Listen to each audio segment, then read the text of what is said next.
Hello दोस्तों, नमस्कार दोस्तों, स्वागत है आपका एक और न्यू वीडियो में। आज की वीडियो कोई एजुकेशनल नहीं है। आज की वीडियो बहुत इंटरेस्टिंग वीडियो है।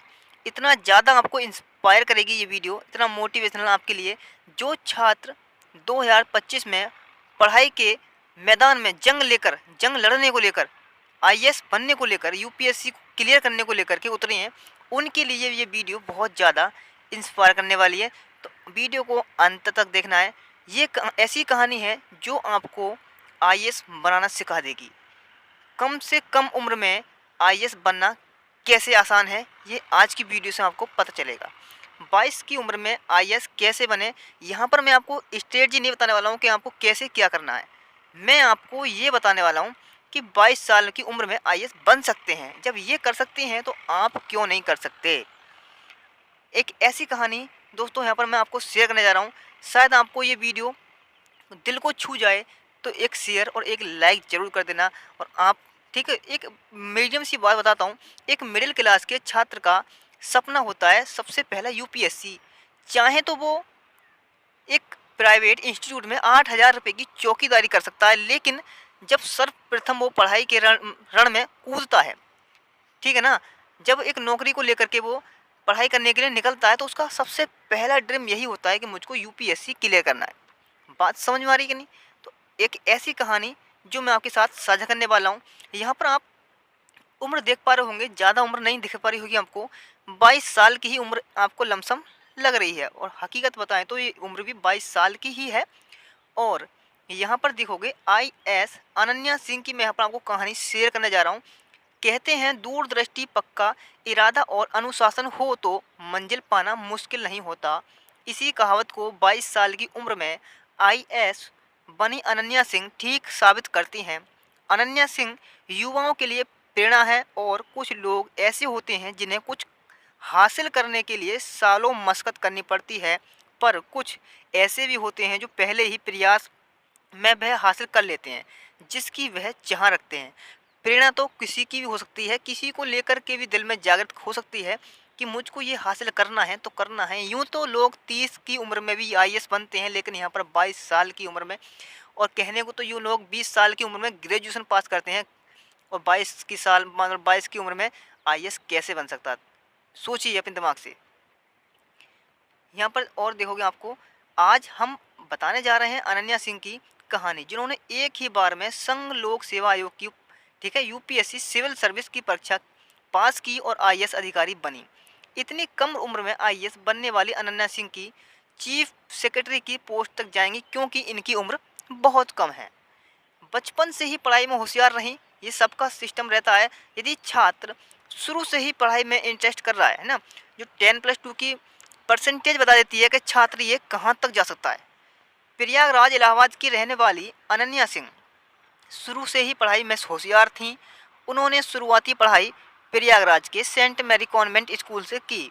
10वीं में 96%, कोई बड़ी बात नहीं है। यूँ तो लोग 99% भी लेकर आते हैं, लेकिन हम तो मात्र 80% में ही खुश हो जाते हैं, मिडिल क्लास वाले, ठीक। और 12वीं में 98.25% अंक करके जिले में टॉपर रही। 12वीं के बाद उन्होंने इकोनॉमिक्स ऑनर्स में ग्रेजुएशन किया। ग्रेजुएशन की पढ़ाई उन्होंने Shri Ram college of commerce Delhi से की। आप यहाँ पर देख पा रहे हो, ये कॉलेज टाइम का इनका फ़ोटो है। ज़्यादा उम्र तो नहीं है ना, उस समय ये ग्रेजुएशन कर रही थी, ठीक। ग्रेजुएशन इन्होंने 21 साल की उम्र में किया। मात्र 1 साल इन्होंने अपनी स्ट्रेटजी को अपनाया, फॉलो किया उसको। उसके बाद 1 साल में इन्होंने फर्स्ट अटैम्प्ट में ही, ठीक है, यूपीएससी क्लियर कर दिया। एक यूपीएससी, एक मिडिल क्लास का छात्र बहुत बड़ा टास्क समझता है भाई। वो यूपीएससी बहुत बड़ा टास्क है ये। चाहे वो अपना पूरा, ठीक है, पूरा सिस्टम उसमें झकझोर करके रख दे, लेकिन उसको क्वालिफाई करना है। बेशक बाद में वो 8,000 रुपये की प्राइवेट नौकरी कहीं पर कर ले, लेकिन सबसे पहला सपना यूपीएससी का ही होता है। अनन्या सिंह बचपन से ही चाहती थी कि वह आईएएस ऑफिसर बनकर देश की सेवा करें। उन्होंने ग्रेजुएशन के आखिरी साल में संघ लोक सेवा आयोग यूपीएससी की परीक्षा की तैयारी शुरू कर दी। टाइम टेबल बनाकर रोज 7 से 8 घंटे पढ़ाई करी। मेरे भाई, टाइम टेबल होना बहुत ज़रूरी है, चाहे वो आपके खाने का क्यों नहीं सही, आपके घूमने का क्यों नहीं सही, आपके सोने का क्यों नहीं सही, टाइम टेबल होना बहुत ज़रूरी है। यदि आप टाइम टेबल को फॉलो नहीं करते हो तो शायद आप ज़िंदगी में कुछ अचीव ना कर पाओ। ठीक। प्री और मेंस एग्ज़ाम से पहले का समय बहुत कठिन होता है, क्योंकि उससे पहले हमको कुछ ज्ञात नहीं होता कि हमको करना क्या है, कहाँ से क्वेश्चन आ सकते हैं, कहाँ से नहीं आ सकते। ठीक है। यूपीएससी परीक्षा की तैयारी के लिए अनन्या सिंह ने शुरू से ही कड़ी मेहनत की। वह रोजाना कम से कम 7 से 8 घंटे पढ़ाई करती थी।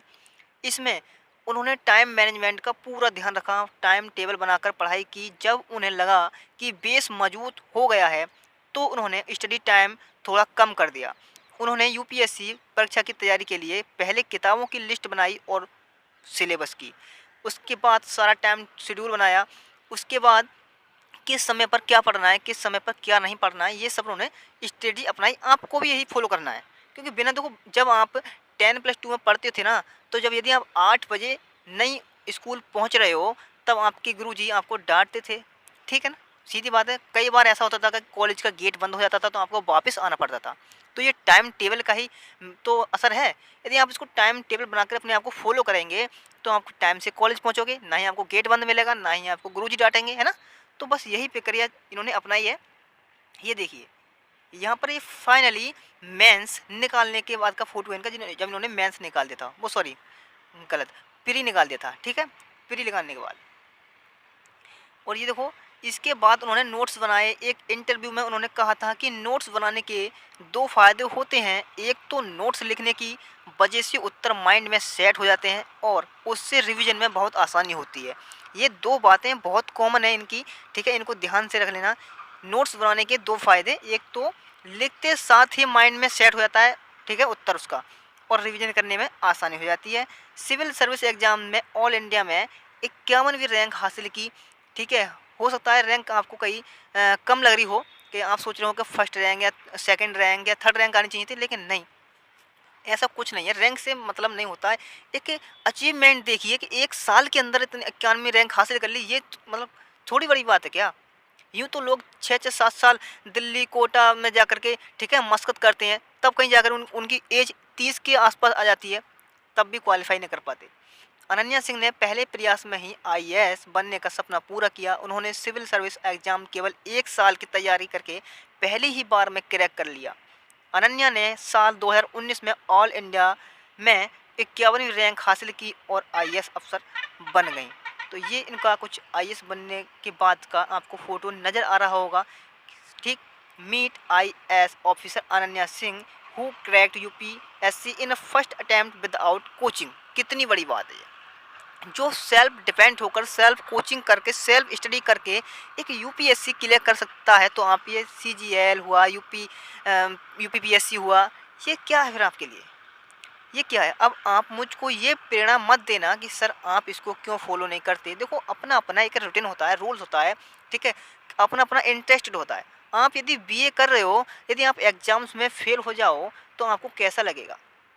यदि मैं आपके लिए एक प्रेरणादायक मोटिवेशनल वीडियो, आपको एजुकेशनल वीडियो आपको लेकर आ रहा हूँ कुछ मेहनत करके, और उस मेहनत का मुझको फल नहीं मिले, तो वही कैसा लगेगा मुझको।